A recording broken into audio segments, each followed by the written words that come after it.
Okay. All right, so good morning, everyone. It's a really great pleasure to welcome Dr. Hulon Zhan. Hulon is an assistant professor in School of Engineering at Arizona State University. He received his doctoral degree from Cornell and followed by postdoctoral fellowship in Princeton University. We are really excited to have him here today because a lot of mass collaboration interests overlap with your interests, Hulon. So I hope this presentation will be a good start for future collaboration between our groups. Thank you very much for agreeing to give a talk, and the floor is yours. Good morning, everyone. Thank you, Hannah and Yang, for the kind invitation. Today, I'm going to talk about disordered materials, which is the main theme of your funded NSF project on the MAST software. So I will focus on a special type of disorder, or we can also think of it as a special types of order. And these special types of disorder or special types of order can be called the disordered hyperuniformity. So I will mainly use two-dimensional materials as an example to illustrate this concept. And I will also show how we extend this concept to high entropy materials, which epitomize the disorder in materials. And I will mention the same concept, and it can also be extended to 1D and twisted by binary 2D systems. So speaking of disordered hyperuniformity, let's refresh our knowledge on the states of condensed matter.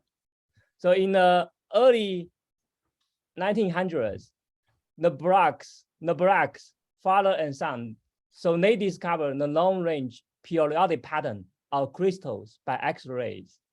So they won the Nobel Prize in Physics in 1915 for their work in determining the structures of common crystals, such as sodium chloride and diamond. So crystals represent one extreme of the states of condensed matter. Both long-range and short-range orders exist. And the other extreme, you can see on the right here, in the late 1950s and early 1960s, the first metallic glass or amorphous gold silicon alloy was obtained via extremely rapid cooling approach. The atomic arrangement in these amorphous solids are completely random, and they don't exist either short range or long range order.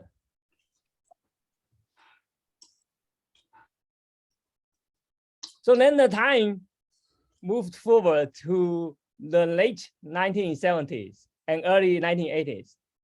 So the story began with a mathematician. So his name is very famous, Roger Penrose. So he first proposed the model of pentagonal tilings for quasi-crystals in the 1970s. And theoretical physicist Paul Steinhardt and his student, Dolph Nevin. So Dolph Nevin is a mathematician. So they reported the atomic structures of quasi-crystals based on Penrose tilings in the 1980s. So Paul Steinhardt even traveled to Russia to search for natural quasi-crystals, and he wrote a book about his journey.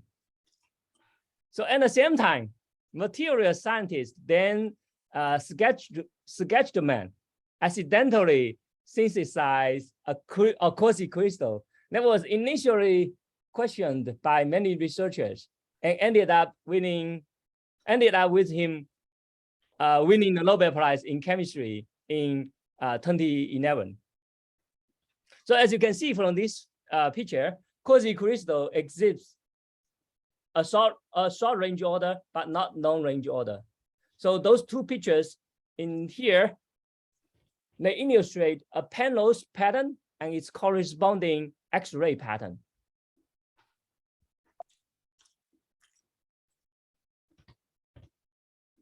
So in the early 2000s, a new type of disorder was discovered by Torquato and Stillinger at Princeton University. This disorder is called a disorder hyperuniformity, or DHU.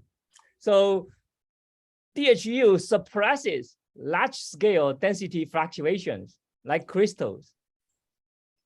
So that is, DHU possesses vanishing infinite wavelength density fluctuations, but it's similar to amorphous glasses. It does not have a black peaks, as you can see in a picture shown below in the third column here. So we can also think this way. So DHU exhibits a long range order, but not short range order. So here on the top, you can see an example of DH pattern, and the corresponding X-ray image is shown below. As you can see from the X-ray image, there are only rings, but no black peaks as in the crystal pattern.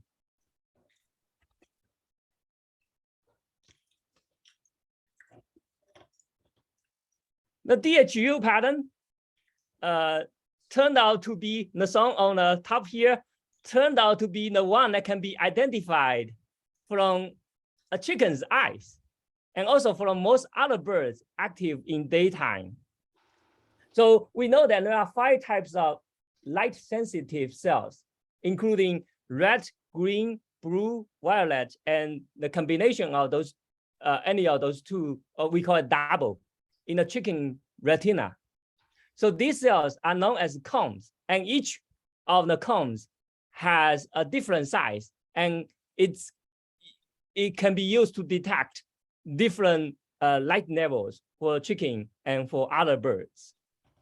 So it has been analyzed by scientists that the cells in these chickens' retina, they follow this DHU pattern. So I kept saying DHU. So what exactly is DHU? So let's review the definition of DHU here. So for a crystal system, as you can see from this point pattern, so shown in the picture here. So let's imagine you have a circular window represented by this red circle here. So you can move this circle around and then track how many points lie within these windows. So you can track, you can represent those numbers by N1, N2, N3, N4, 5. Let's suppose you have 5 windows. And we know that, and these numbers, these 5 M's, they will fluctuate as the locations of the window are changed. And we measure this fluctuation by the number variance defined in this equation. So that's the typical definition of standard deviation, right? The number square average minus average square. And it can be derived that this number variance depends on both the window size R and the dimensionality D. So if the dimensionality D, the number variance will be proportional to R. If the dimensionality is 3, the number variance will be proportional to R squared. So that's for a crystal system. You have this long-range periodic repetitive pattern. By contrast, for an amorphous system or for a completely random system, the number variance, so if you do the same, you move the window around with different window size, the number variance is proportional to the dimensionality instead of the dimensionality minus 1 in the crystalline case. And for a DHU system or a hyperuniform system, the number variance, it has been derived that is proportional to exactly the same as in a crystal system, so D minus 1. So it shows the same, in other words, it shows the same scaling behavior as crystal. So as you can see from those equations, if we only based on the derivation of number variance, there is some similarity between a hyperuniform system on a perfectly crystalline system.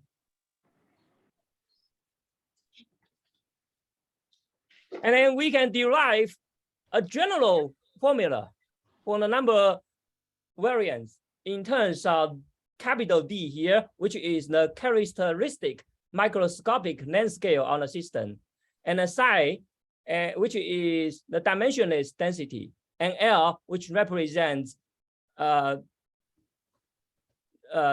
of lower order than X.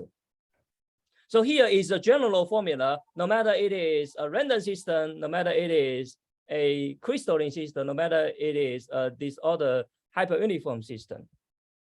And in the previous slide, I just showed you the number variance for hyperuniform system must be proportional to the R to the power of D minus 1, which means that the first term in those three terms must go away, right?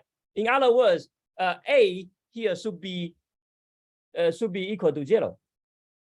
And A can be written in terms of structure factor. And we just switch from real space R to the reciprocal space, the structure factor. And this equation rho here means the number density, HR here is a correlation function, and XK is the structure factor. So if A goes away, that gives us a definition. So the definition means that if a particle pattern, when its wave vector goes to 0, if the structure factor also goes to 0, we can call it a hyperuniform. And we know that there are many different ways that when K goes to 0, SK can also go to 0. There different ways means different scaling behavior. But here we want to be general. As far as it goes to 0, SK goes to 0, we call it hyperuniform.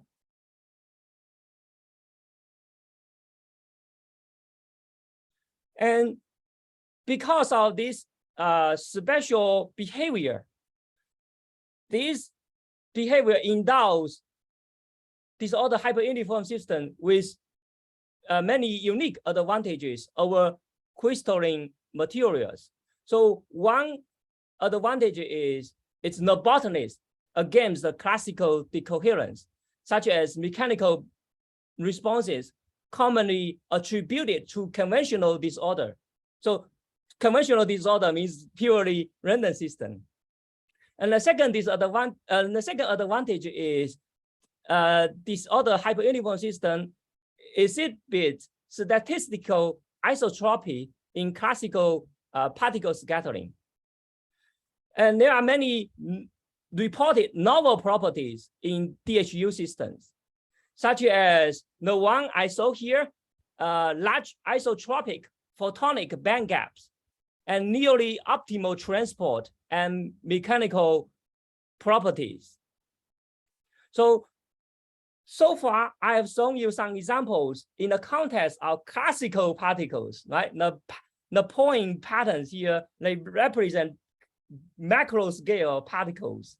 So in the bottom panel here, the pattern actually can be 3D printed.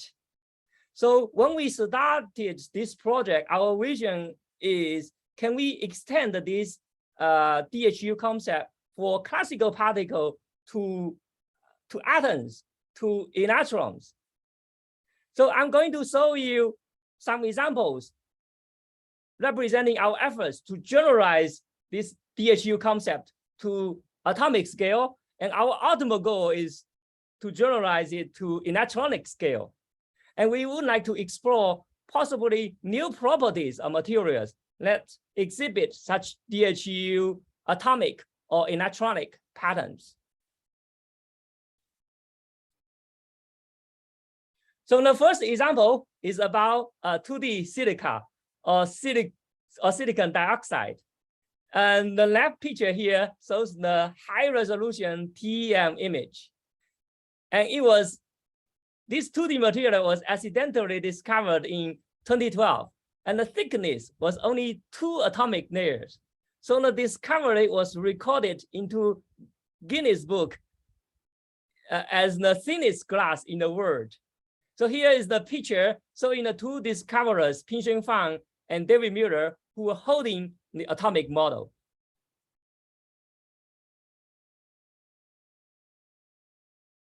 So we took a TEM image from their published paper in 2012 and also in 2014. So from this TEM image, we can extract silicon location of silicon atoms out of that. So you can see the inside here are the locations of silicon atoms. And then because the black dots in the TEM image represent silicon atoms, and the oxygen atoms, when we have this image, we can add oxygen atoms on top of this image. And when we have this image, we can analyze the spectral density. And spectral density can be transformed from the structure factor. In other words, when K goes to 0, if spectral density goes to 0, it also means the system is hyperuniform. So the right figure here shows the corresponding calculated spectral density from the experimental TEM image. And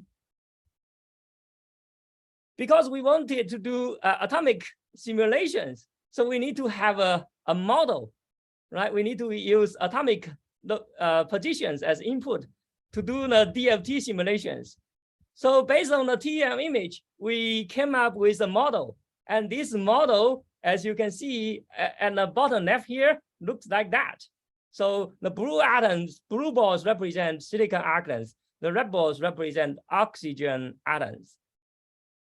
And then we can calculate spectral density for the model instead of for the experimental image. That's what we got for the spectral density. If you compare those two experimental spectral density versus our computed spectral density, you can see their shapes are similar, and the insets also look. The inset here shows the full spectral density. The insect also looks similar, and we are mostly concerned about the behavior when K goes to 0. So let's zoom in here.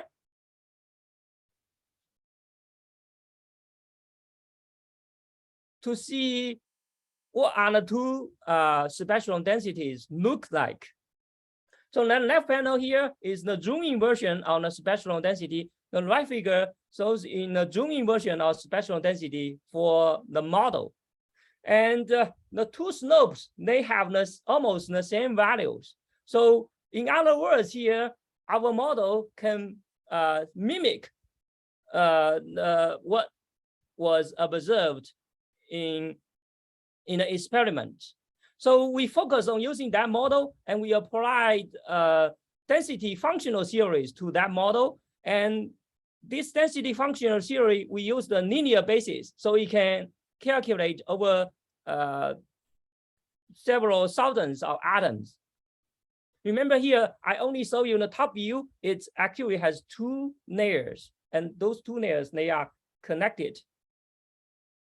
So now I'm going to show you what we observe from DFT simulations based on this theoretical model. Oh, here, before I show you the result, actually, we did another examination to show that the theoretical model is indeed reasonable. So here, we analyze the patterns of 4-member, 5-member, 6-member, 7-member, and 8-member rings. Because from the top view, it looks like a graphene, right? And silicon atoms can arrange in different ways. So we analyze these patterns. So you can see here the statistics of those different member rings. They are also similar, comparing an experiment to the theory. So we did DFT calculations on the model, and we used the pure monolayer silicon dioxide as the reference. So for pure silicon dioxide, for the crystalline silicon dioxide, it has a very large band gap. And the band gap here is over 5 eV. So after we introduce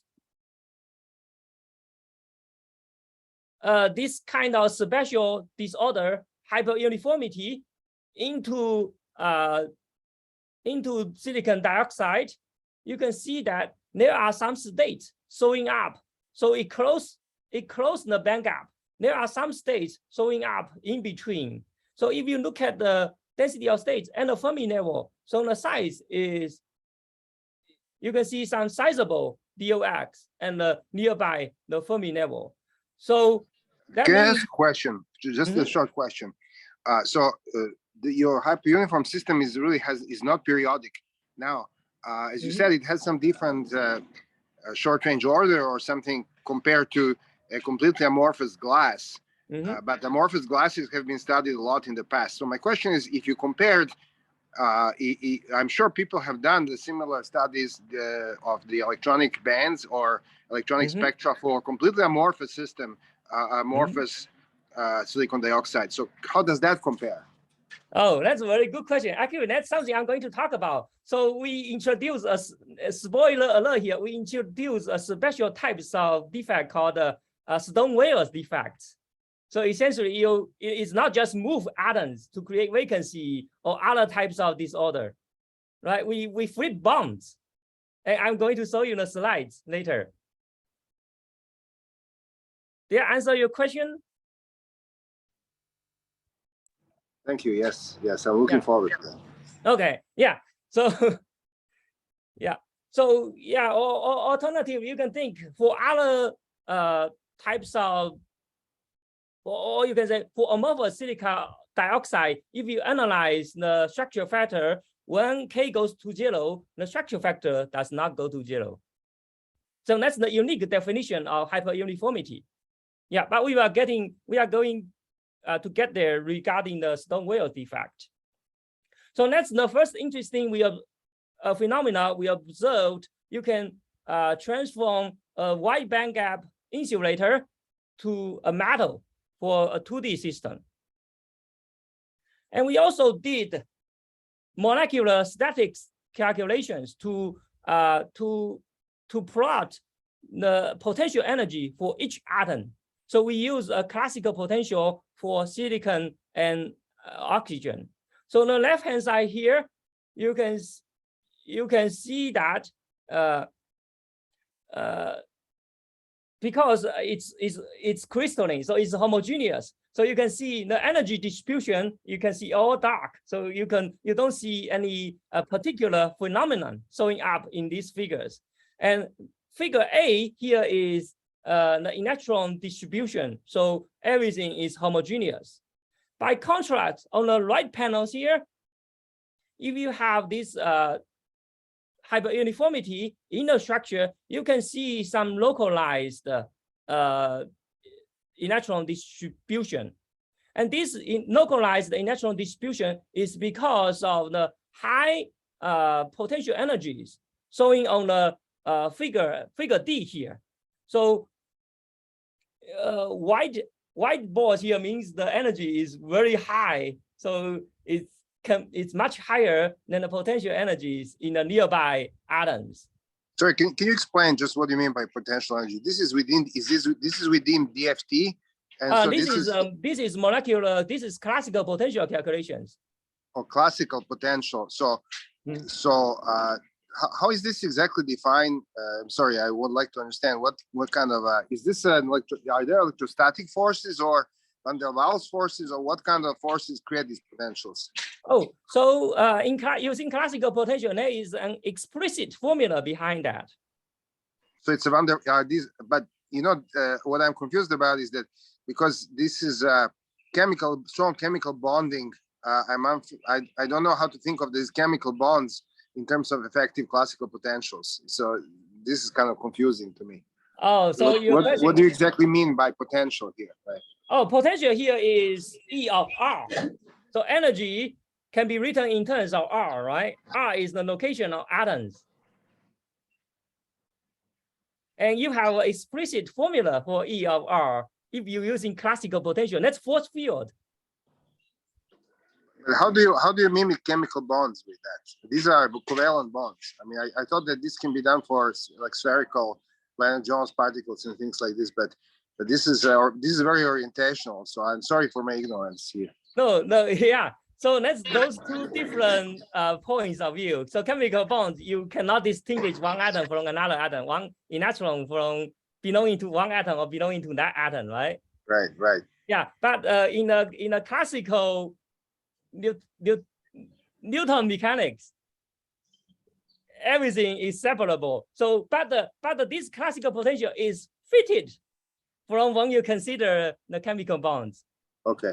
Yeah. So E of R is fitted from DFT data. Let's say. Okay. Yeah. So you have a lot of empirical parameters.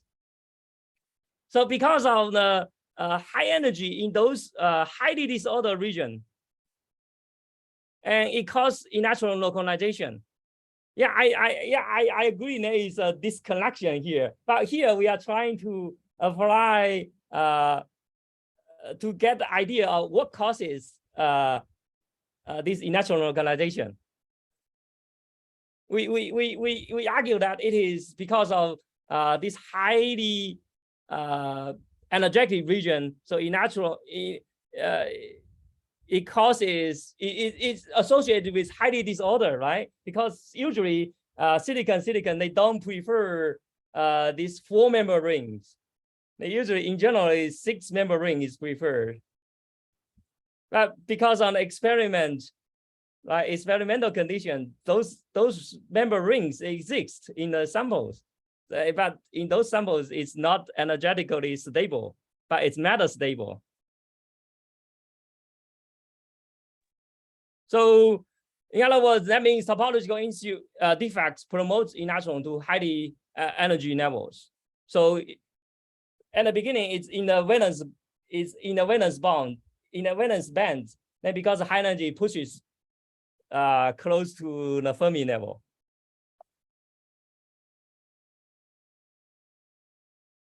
And when we finished this project, we ran into a concept called Stone-Weyer's defect, because I saw you beginning, there are many equations, right? Those equations, they are the expertise of people who work in statistical physics or in mathematics. I was fortunate to have a colleague who is expert in that field, but he had no background in material science, so we made a good couple. So we started to chat to each other. So I knew Stone-Weyer's defect, but he was not from material science background. He was not familiar with Stone-Weyer's defect. So we chatted, and he at some point he mentioned that maybe we can introduce this Stone-Weyer's defect into this 2D system and then see what will come out of that. So we started with a perfect hexagonal pattern. And Stone-Weyer's defect is essentially you flip one bond by 90 degrees, and you keep on doing that, right? If you have hexagonal patterns, you can keep on flipping bonds by 90 degrees by 90 degrees. So you will go from a 6-member ring to 5-member ring. And you keep on doing that again and again, which is similar to you keep on increasing the density of defects, Stone-Weyer's defect in the system. And then we were trying to see whether the hyperuniformity will be broken because of introducing so many Stone-Weyer's defects into the hexagonal pattern. So we tried that. As you can see here, those 3 columns representing 3 different concentrations of Stone-Weyer's defect.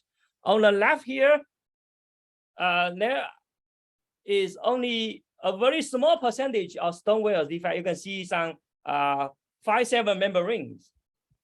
And when you move to the right, the concentration of Stoneware defect increases. And you can calculate the structure factor for each pattern.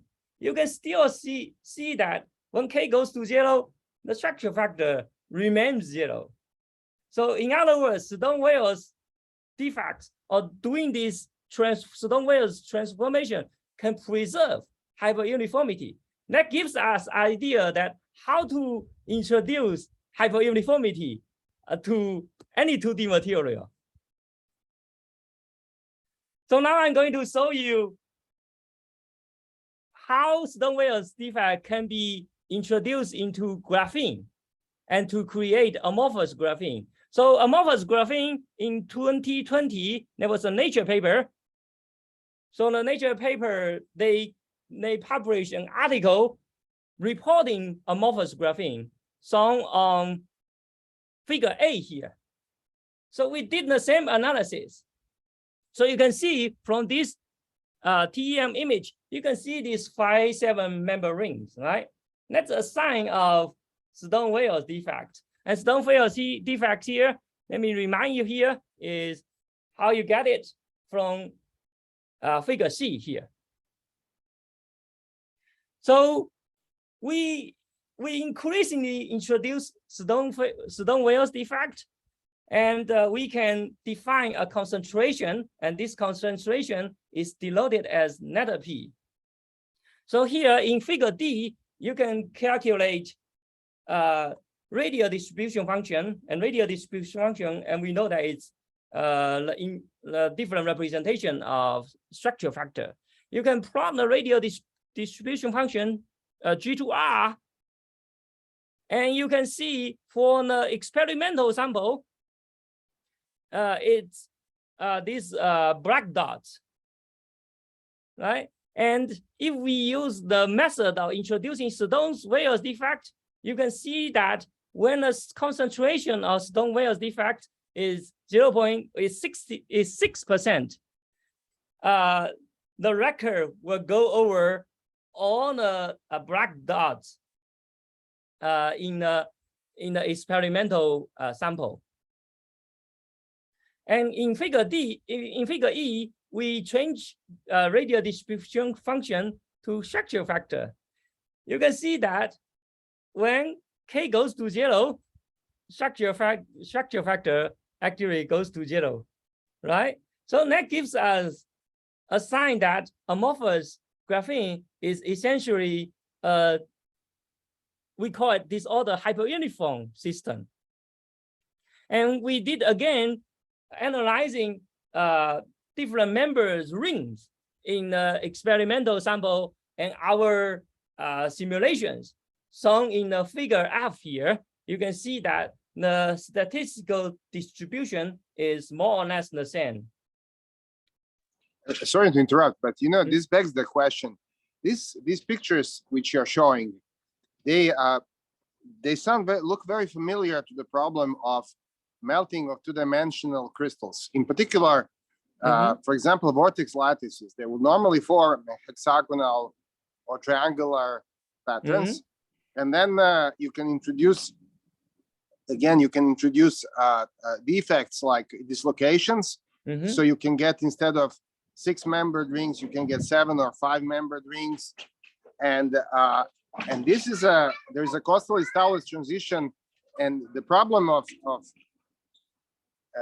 what is the nature of the is there a broken symmetry of long range order or not, and how does that melt when these defects proliferate? This is a very well studied problem in some other fields, but do you actually have any idea how is this connected to these problems of 2D melting of lattices, of various lattices like Costello-Stallus and other people, similar people? No, I think that's extremely good point. We also thought about that's called a Wagner transition, right? If I remember it correctly, related to 2D melting pioneered by a Harvard professor. Yeah. Yeah, Nelson Kostelitz and other people there. So yeah, that's right. Yeah. We haven't figured out the clear mathematical connection, but there must be connection between this DHU and the dislocation theory for 2D materials. But that's I just want to mention one thing. You're focusing on the structure structure factor in terms of the magnitude of the wave vector. But in fact, you know, if you have broken symmetry in a crystal, there'll be Bragg peaks at some points in the Brillouin zone. So, you know, if you just look at the radial distribution function, it does not easily identify a broken orientational order and things like this. You know, it's crystalline freezing. You know, now I understand that for you, the K going to 0 is the important part, but I'm, you know, I mean, as you were speaking, I was wondering, is this a broken symmetry state or not? And if you introduce these defects, how does that affect the broken symmetry? Because you're starting with the broken symmetry, right? Yeah, you know much better than I do. Yeah, that's our, so I mainly focus on structure properties point of view. I think you are from very high level theoretical physics point of view here. Yeah, we did think about there must be a connection between disorder hyperuniformity and the theory behind the 2D dislocation, and then connect it to 2D melting. But that's probably our future work. That's not our focus for now, but that's definitely like long-term goal to connect this one to the theory you mentioned. Okay, thanks. Yeah. So here, so some images, or you keep on introducing Stone-Weyer's defect. Originally, it's a hexagonal pattern represented by those blue rings, and then when you increase a sufficient amount of Stone-Weyer's defect, it becomes completely red. Red here means they are not following these hexagonal patterns. So here, I mentioned earlier that when K goes to 0, SK can go to 0, but it can go to 0 in many different ways. So figure A here, so you can go to 0 linearly, or you can go to quadratically, K to the power of 2, right? And as you can see here, if you change the concentration from 0 to 0 point to 14%, you can see the scaling. There is a transition from so-called type 1 to type 2. Type 1 means linear, type 2 means a different scaling behavior. And figure B here shows the plot, the number of variants in the real space. You can also see different scaling behavior. One is R, not R, another is R. And what is this alpha? Sorry, and what is the alpha that allows you to distinguish between type 1 and type 2 on the bottom? Type 1, type 2. So here you can see SK is proportional to K or proportional to K2, right? Okay. When K goes to 0, it can go to 0 in different ways. Like even higher orders are going to 0. So you can distinguish two different types depending on how many Stone-Weyer's defects you introduce to the system. So when P is above some certain limit, you can find such transition. So that's what's illustrated in figure C. And in figure D is just when you have different types of scaling, what do you see? What you observe in atomic structures. So now I'm focused on materials properties. So again, we use DFT method, but here is time binding, a DFT based time binding method, because this system is much larger. It has over 2,000 atoms, which is much larger than a silica system we saw earlier. So we use the DFT-B method. So we calculated density of states for each system with different concentration of Stone-Weyer's defect. So here, figure A shows the DOX for those different systems. And you can plot the density of states and the Fermi level as function of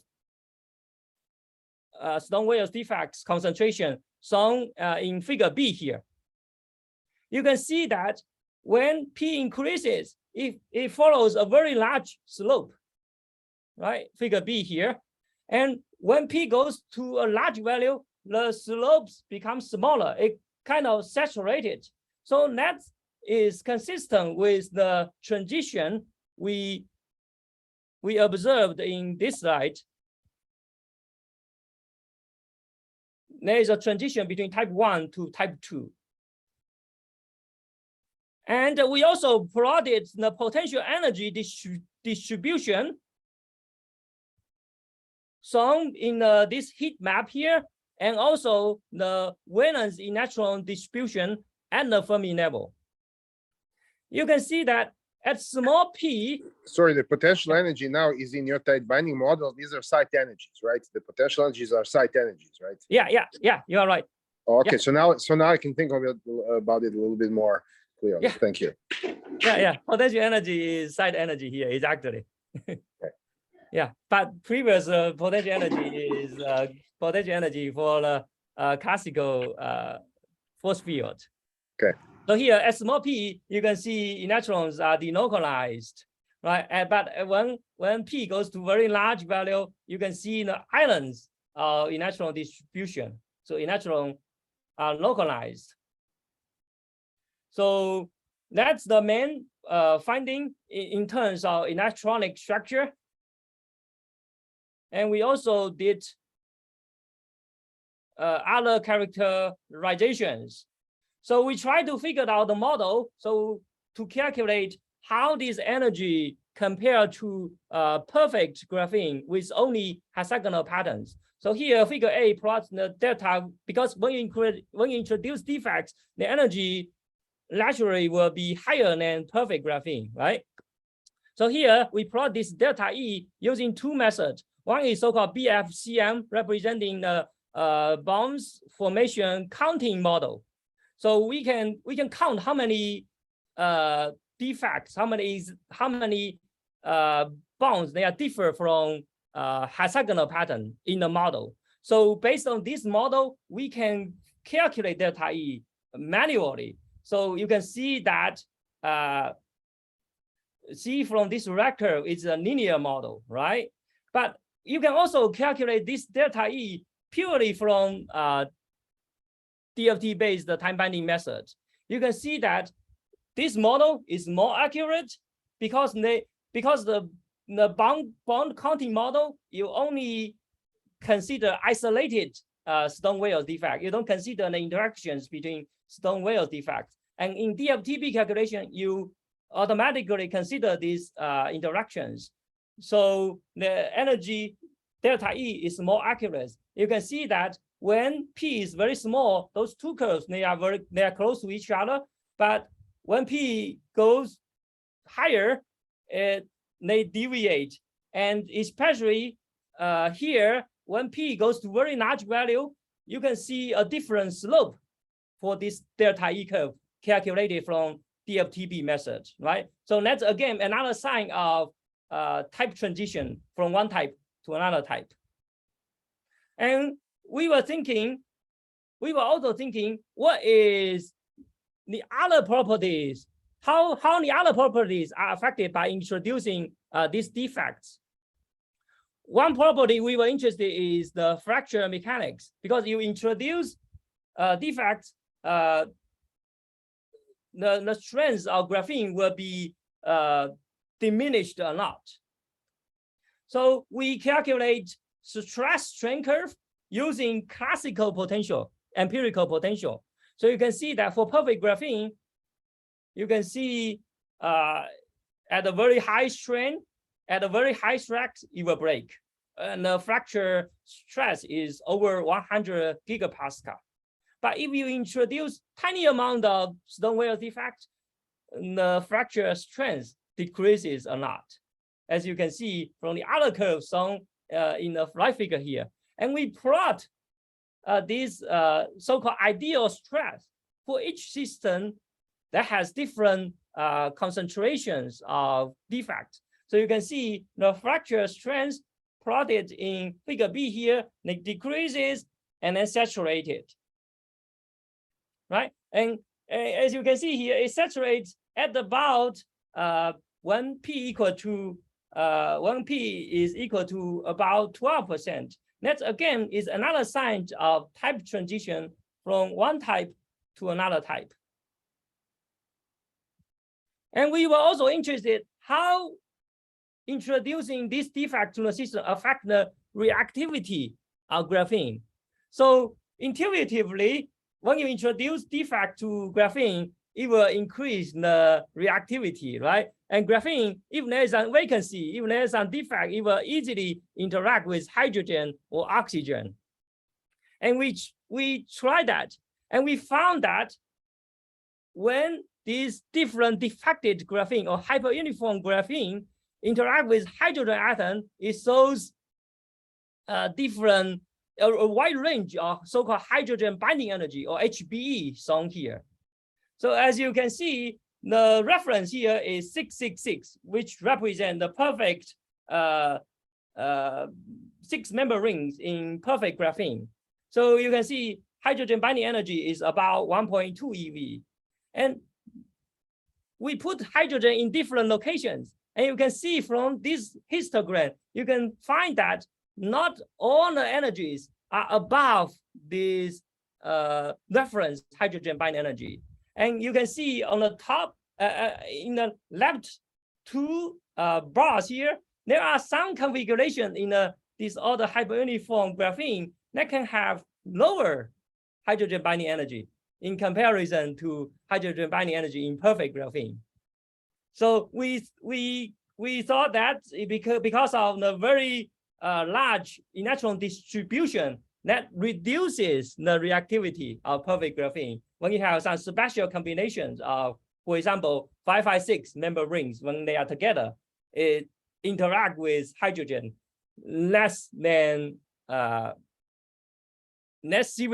severely than when you interact with perfect graphene. So, and here on the right here, so just is related to the previous property, mechanical property. How when it breaks, what's the what it looks like. And we still have some time. I'm going to show you another example of extending this hyperuniformity concept to high entropy alloys. So we know that, I mean, you know much better than I do, P.W. Anderson. So he is super model in this disorder system. So he had a very famous saying, more is different, although in a very different context. Right. So in his famous science paper, so he said that broken symmetry and the nature of hierarchical structure of science. So this, I like the literal meaning of this sentence, more is different.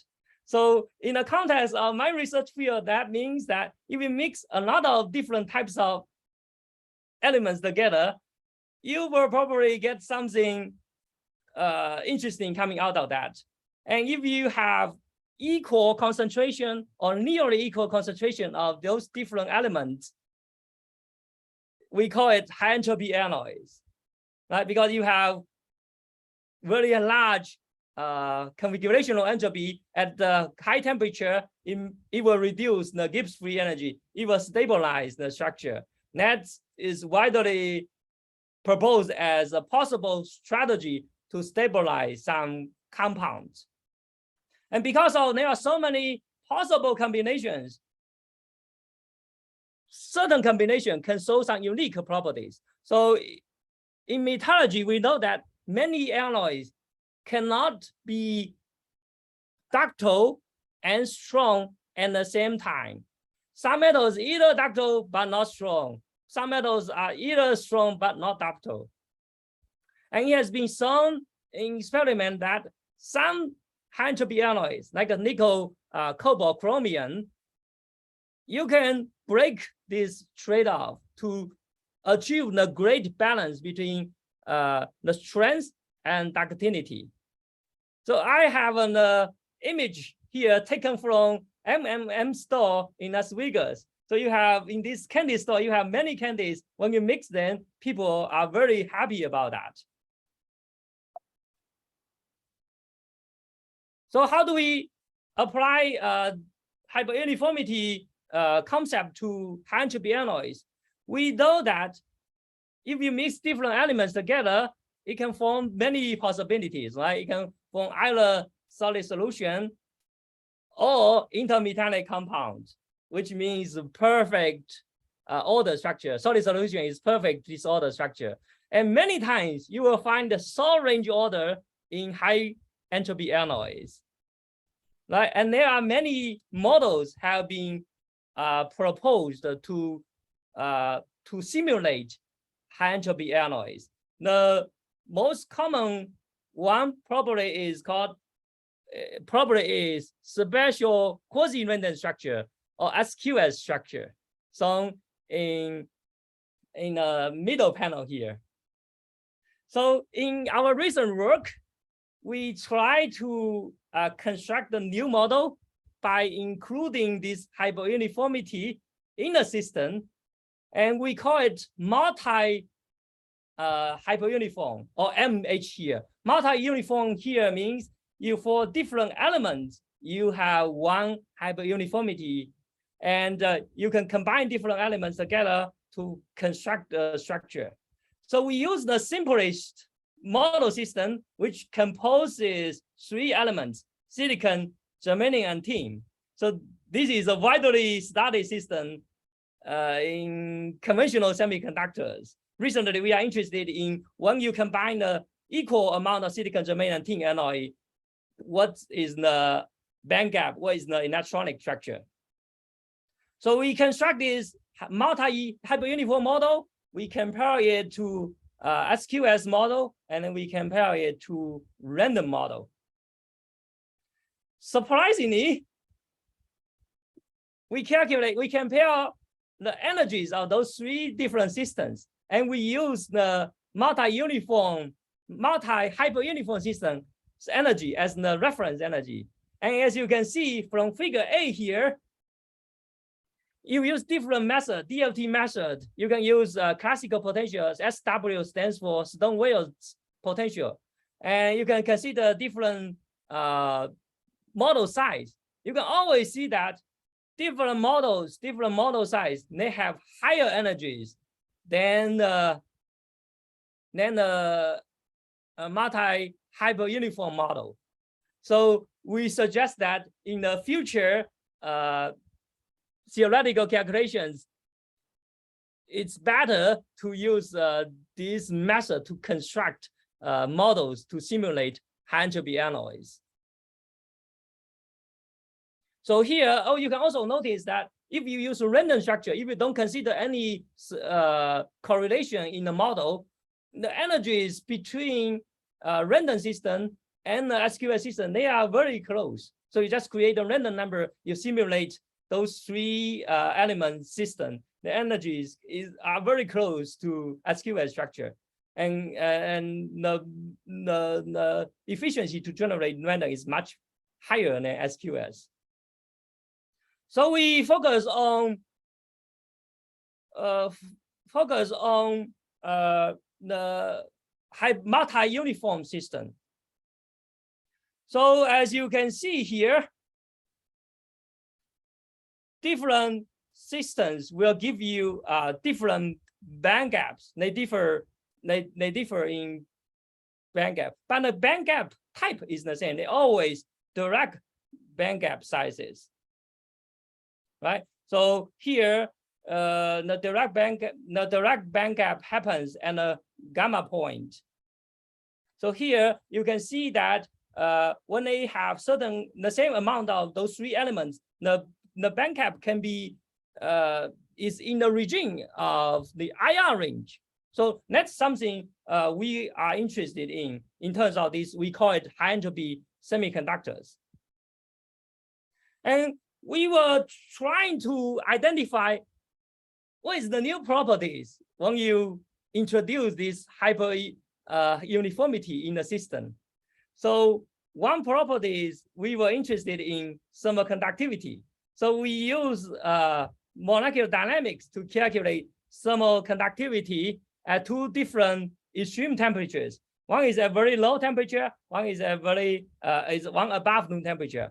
So at 10 Kelvin here, we found that the thermal conductivity of hyperuniform silicon germanium tin alloy is slightly higher than the random structure here, which is 0.87 watts per MK. We argue that the reason of this slightly higher thermal conductivity is because of the slightly more accurate model than the random model. Okay, because I didn't show the complete result in this slide. We put that our result in archive article. So we found that when we analyze the structure, we found that the structures using when you have disorder hyperuniformity is more random, is less distorted than the random structure.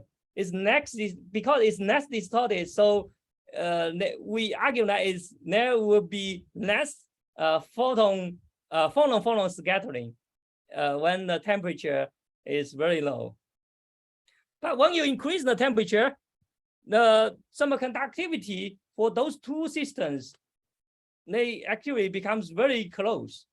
So we also try to identify why at high temperature the thermal conductivity of those two systems become so close. So we calculate the photon density of states, which is called PDOS here. And we also calculate the so-called partition ratio, which is denoted by PR here. So partition ratio is commonly used to analyze the phonon behavior for disorder system. So it can give you which mode is localized, which mode is delocalized, or which mode is somewhere in between. So you can see that at small frequency, when the phonons are not activated, and the structure of the multi-hyperuniform system, because it's less distorted, it outperforms. But when the temperature increases, especially at around 400K, that goes to the region about 300 wave numbers. You can see sort of band gaps in the here, band gaps in this region. You can see sort of band gaps. So we were arguing that it is because of these band gaps that reduces the thermal conductivity of hyperuniform silicon germanium tin alloy.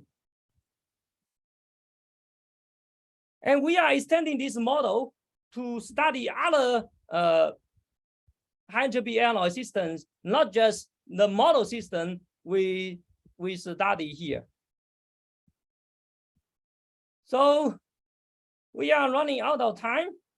So I was, yeah, and this is my last slide. So what we are doing now is we are extending this hyperuniform concept to 1D system. So for example, 1D nanotube system, and projected view, you can see those patterns. And if you analyze the patterns, you can include these stone vales defects into 1D nanotubes. And we are also interested in if you have two layers of these hyperuniform 2D materials, when you rotate, what kind of patterns will you observe, right? Because we know that if you have perfect graphene, you can rotate it, there are some interesting physics coming out of that. We are not sure so far whether if we twisted two DHU 2D materials, what do you see in simulations? So with that, I would like to thank my collaborators, Du Yuchen, especially he has done most of the work, and our collaborators in Beijing University at UIUC, and also Dr. Yang Zhao at ASU. So he is the person I always look for help when I have questions about the mathematical concept behind the disorder hyperuniformity. With that, I will stop here. Thank you so much for your attention.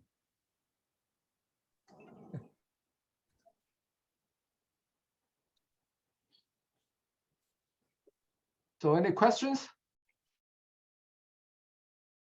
Thank you. Hold on. If no question, let me ask a few more questions. You talk about the hydrogen alloy. There's a bandgap calculate when you compare energy between SQS and the random model. But how the bandgap? How do you get the bandgap? Is it based on SQS or a random model? Oh, we try three. Those are three different models. So all the bandgap, they agree with one another? They don't agree with the other. I think the band gaps are significantly affected by the structures. Yeah. So I think we were confused with this plot because this blue, green, and yellow, this is for what? Oh. I think that was main confusion. Yeah.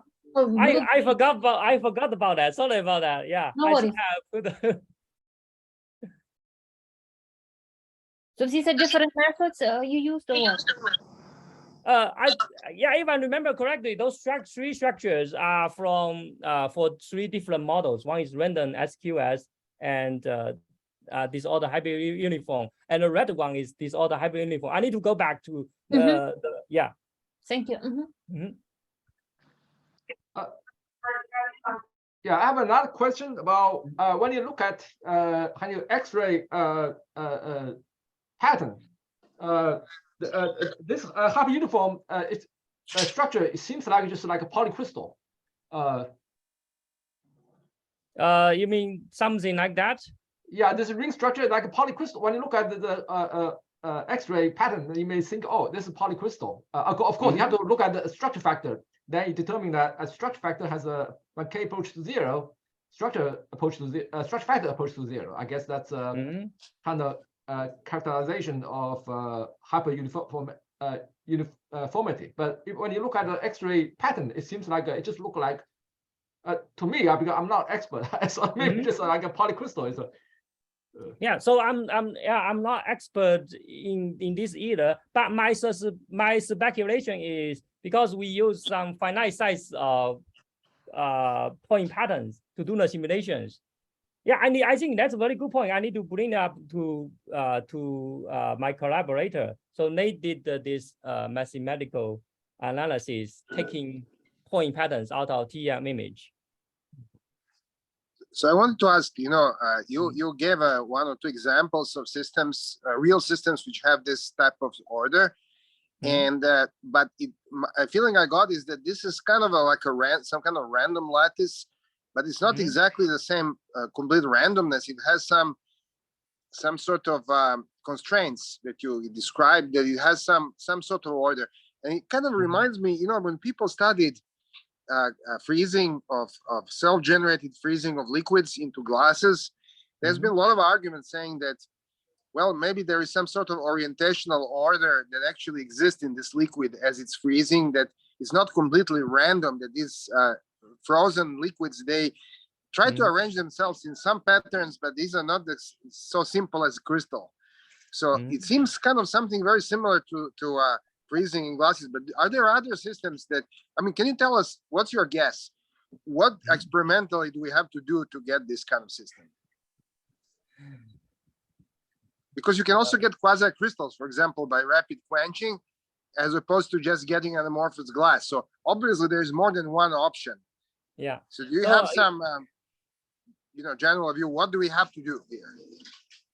So in one of the sections, I mentioned if you keep on introducing Stone-Wales defects to the system.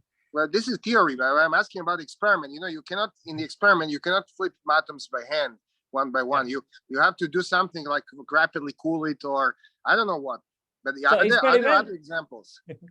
So experimentally, I can think of two possible ways. One way is you can control the electron dose concentration, right, to control the Stonewayer's defects. Yeah. The second way is that I think there should be quenching speed that between regular annealing and the way how you fabricate amorphous metal alloys. Yeah, the quenching speed, so something in between. I see. You know, I will send later to you and to everyone some pictures. I've seen that people have done some sort of metastable states for some transitional metal dichalcogenides, which can form some nice triangular crystals. But if you blast them with a laser, you can actually form domains which have domain walls that look very, very similar to what you have. So it seems that there are some very special ways to create non-equilibrium structures, which could have perhaps. Now it's interesting to see whether whether these types of materials or structures that people have found in the experiment, whether they actually have this property that you pointed out, that the S of K when K goes to 0 vanishes. This is maybe a good way to actually distinguish some of these pseudo-random structures from completely amorphous. So I think I found this very interesting what you described. Yeah, another thing excites me the most is, so we know there is some random matrix theory, right, in the early 1950s. So you can change the matrix element to be randomized, then you can get something out of that. And we were still thinking how we change the matrix so that it can have this information automatically, this hyperuniformity information in the matrix element. Right. Then we can, then we can solve the numerically solve the equation. You're absolutely right. This is actually something that something related people are working on in the context of many-body localization. There was a story of whether, if your disorder in the random matrix is not completely random, but there are some long-range correlations in the form of disorder, then you can have something that's between localized and extended and somehow non-trivial structure of the wave functions. So I think you're absolutely right. This is a very interesting direction. Yeah, that's what we are focusing on. Yeah, because we are trying to put everything under this very big umbrella, so we can only focus on a small aspect of that. Right. Yeah. Very nice. Very, very nice. Yeah. So hyperuniformity, that just refers to that refers to the scaling behavior and the vanishing of the structure factor at K equals 0, right? Yeah, that's the unique definition. So you can think crystal is a special types of hyperuniform system. Yeah. Okay, yeah. So you can apply that to crystals. All right. So is there any smooth connection between hyperuniformity and actual disorder? Because I feel like the kind of defects and stuff you're introducing, I mean, it seems like it can you do it like in a smooth manner where maybe you don't have R to the D or R to the D minus 1, but maybe R to the D minus a half or something like that? Or is there anything like that you see like that, or? Yeah, so are you saying there is any connection between disorder hyperuniform and random disorder? Right. Yeah. In terms of, are they just like clearly or in terms of what aspects? Yeah, or just like you have a scaling behavior for one type and then you have a scaling behavior for another. But is there anything intermediating between that? That could be. Or so you are saying there may be something between this block and that block, between this block and that block, right?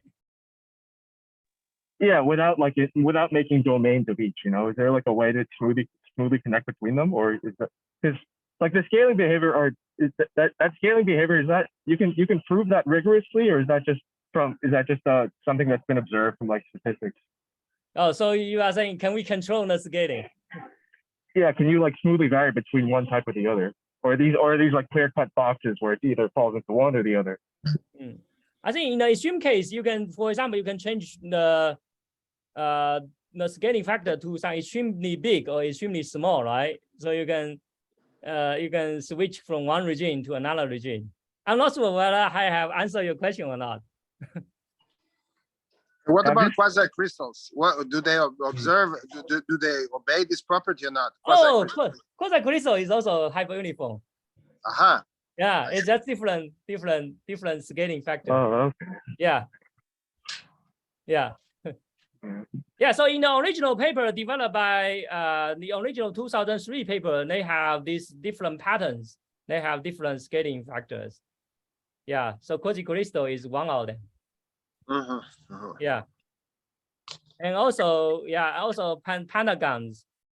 Also pentagons, I did not have a chance to introduce today.